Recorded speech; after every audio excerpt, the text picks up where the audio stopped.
Let's talk about the amino acids that form the pyruvate. Now these amino acids will also be glucogenic amino acids because pyruvate will ultimately lead to the formation of glucose through the process of gluconeogenesis. I have made a mnemonics for these amino acids, and the mnemonic is: President allowed them to carry security guards.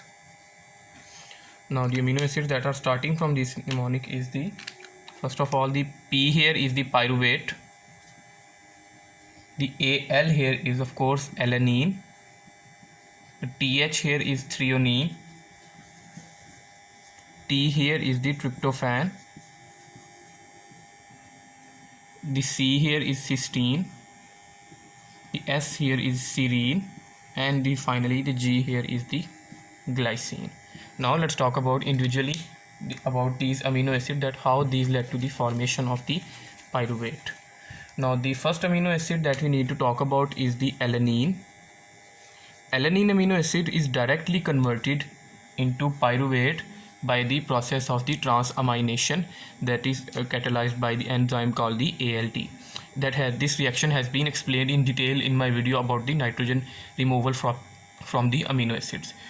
Now the next amino acid that we need to talk about is the threonine. Now this is a minor pathway in human, so threonine is not very much involved in it, but nevertheless the threonine is directly converted into pyruvate. Now the next amino acid is the tryptophan. This is a very important point which lot of students skip. Now the tryptophan is both a glucogenic amino acids and a ketogenic amino acids.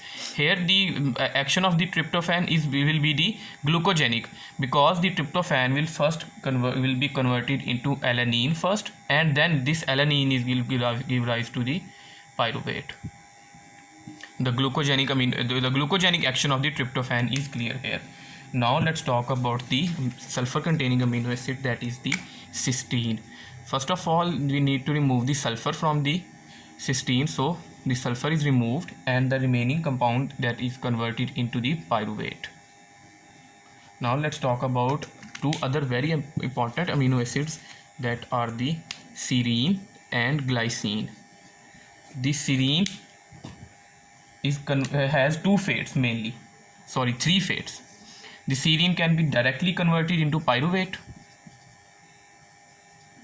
or when the methyl group from the serine is removed, the methyl group, I think it's methyl group, you can check it that it is whether it is methyl or methylene. Nevertheless, the methyl group, when it is removed from the serine, it is converted into glycine. It is methylene group. Now the metabolism of this reaction will be like that: the serine is converted into glycine. Now we need to remove the methylene group, so we need to have an acceptor for the methylene group. The acceptor will be tetrahydrofolate, and this tetrahydrofolate will come and accept the methylene group, and the resulting compound will be called the methylene tetrahydrofolate. Now here we are done with serine. Now let's talk about the glycine, that is also a very important amino acid that form the pyruvate. The glycine amino acid will have three fates. The first fate will be that it is converted into serine by the addition of a methyl group. Now the methyl group will be added, methylene group will be added, now it is converted into serine. Once it has been converted into serine, then it can be converted into pyruvate. The second fate of the glycine is that it can normally deamidated by some enzymes, because it is the simplest amino acid, so it can be deaminated and it will form carbon dioxide plus ammonia. The third fate of the glycine, or you can say the third fate of deglycine, will be that it will be oxidized by the enzyme which is called the D-amino acid oxidase. They will only oxidize the glycine if it is in D form. Now the oxidation of the deglycine produces the compound called the glyoxylate, and this glyoxylate has in turn two fates. First of all, it can be transaminated into the formation of again glycine, or it can be converted into oxalate. Now there is a disease which is called the primary auxiliaria type 1, in which this transamination reaction is inhibited, or the enzyme of this reaction is not present.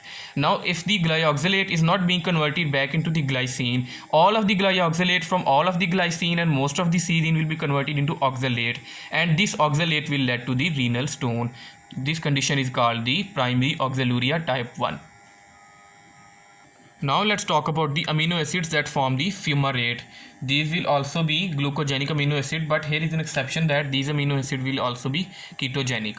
Now the mnemonic here is because there are only 2 amino acids, so not much mnemonic is used.